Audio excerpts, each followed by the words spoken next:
और बड़ी खबर लखनऊ से है। कोविड मरीजों के डिस्चार्ज के लिए नई पॉलिसी आई है। स्वास्थ्य विभाग के अपर मुख्य सचिव ने ये पॉलिसी जारी की है। होम आइसोलेशन में 10 दिन तक गंभीर लक्षण नहीं आने पर रिकवर्ड माना जाएगा संक्रमित, और 10 दिन तक गंभीर लक्षण नहीं आने के बाद फॉलोअप टेस्टिंग नहीं करानी होगी।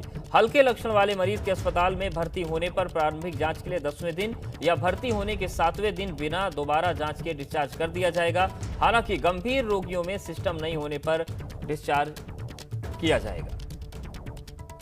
तो जो गंभीर रोगी हैं उनमें जब सिम्टम खत्म हो जाएगा तब उन्हें अस्पताल से डिस्चार्ज किया जाएगा। तो कोरोना संक्रमित जो लोग हैं उनको डिस्चार्ज करने के लिए एक नई पॉलिसी आ गई है। नई पॉलिसी ये है कि अगर होम आइसोलेशन में है और 10 दिन गंभीर लक्षण नहीं आते तो डिस्चार्ज माना जाएगा। तो स्वास्थ्य विभाग के अपर मुख्य सचिव ने ये पॉलिसी जारी की है और होम आइसोलेशन में 10 दिन तक लक्षण नहीं आने पर रिकवर्ड माना जाएगा। ये मान लिया जाएगा कि मरीज स्वस्थ है, दूसरे टेस्ट की जरूरत नहीं पड़ेगी उसे।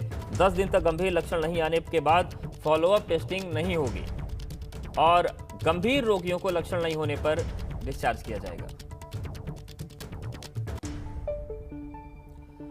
और हमारे साथ लखनऊ से हमारे सहयोगी विवेक जुड़ गए हैं, नितिन आगरा से जुड़ गए हैं। विवेक, सबसे पहले आपके पास आते हैं। जिस तरीके की पॉलिसी बनी हुई है, ये पॉलिसी बताती है कि टेस्टिंग किट की कमी है, टेस्टिंग की बड़ी अफरा तफरी है, तभी 10 दिन बाद रिकवर्ड माना जाएगा, और जो सामान्य मरीज हैं 7 दिन बाद उनको सामान्य माना जाएगा, उनको डिस्चार्ज किया जाएगा, और गंभीर मरीज जो हैं उनको लक्षण नहीं होने पर डिस्चार्ज किया जाएगा। ये पूरी व्यवस्था की पोल ये पॉलिसी खोलती है।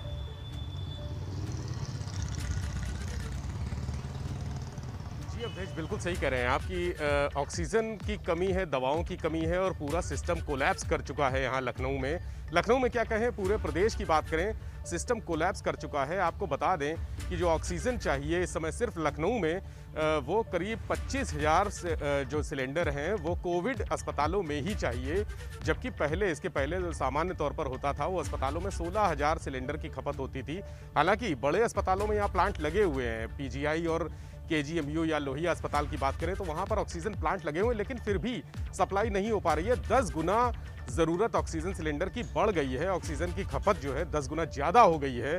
पिछले 15 दिनों की बात करें तो इतना ऑक्सीजन के लिए लोग भटक रहे हैं। जैसे पहले अभी हमने देखा 2-4 दिन पहले से जो अस्पतालों के लिए लोग भटक रहे थे, हाथ पैर जोड़ रहे थे डॉक्टर के, अब वो सिलेंडर के लिए हाथ पैर जोड़ रहे हैं। जो गैस एजेंसियां हैं, सिलेंडर सप्लाई करने वाली एजेंसियां हैं ऑक्सीजन की, उनके वहाँ जो संचालक हैं उनके हाथ पैर जोड़ रहे हैं कि किसी तरह से एक सिलेंडर मिल जाए। देखिए, एक जो बड़ा वाला जंबो सिलेंडर जिसे कहते हैं जी, वो 24 घंटे एक मरीज को चाहिए अगर लगातार चले तो।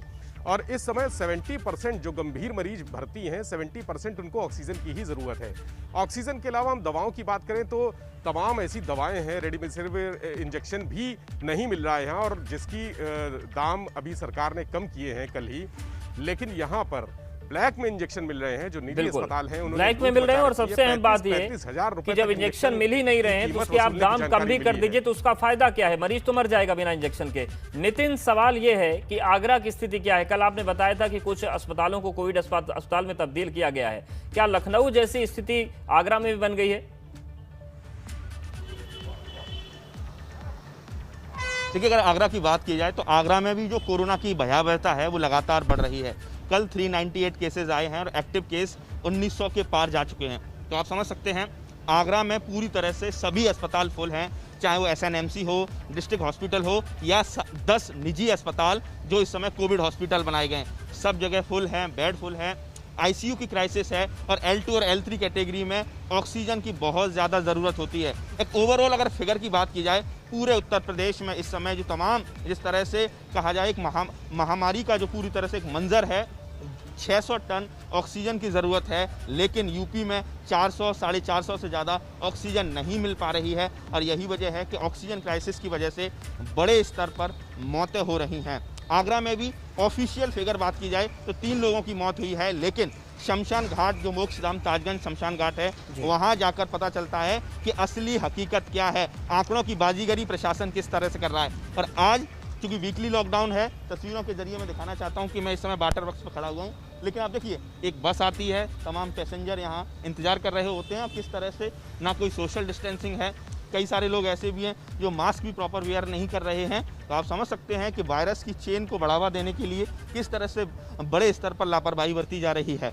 हालांकि शहर की तमाम जो बड़े रास्ते हैं वहाँ प्रॉपर तरीके से लॉकडाउन को पुलिस और प्रशासन इम्प्लीमेंट करा रहा है, सख्ती बरत रहा है। लेकिन जिस तरह से लोगों की खुद एक स्वतः जिम्मेदारी होनी चाहिए कि इस चीज़ को समझे कि जिस तरह से जो महामारी है, पैंडेमिक है, वो आउट ऑफ कंट्रोल हो चुका है, कंट्रोल लेकिन है फिर और भी लोग मानने को तस्वीरें तैयार नहीं दिखती भी हैं। है। शुक्रिया जितनी भी नितिन, आवश्यक आपका स्वास्थ्य विवेक, आपका सेवाएं बहुत हैं, शुक्रिया जानकारी और अपडेट्स को देने के लिए। तो सवाल यही है कि पूरा स्वास्थ्य जो सिस्टम है ध्वस्त हो चुका है, ऐसे में लोगों की जान बचेगी कैसे?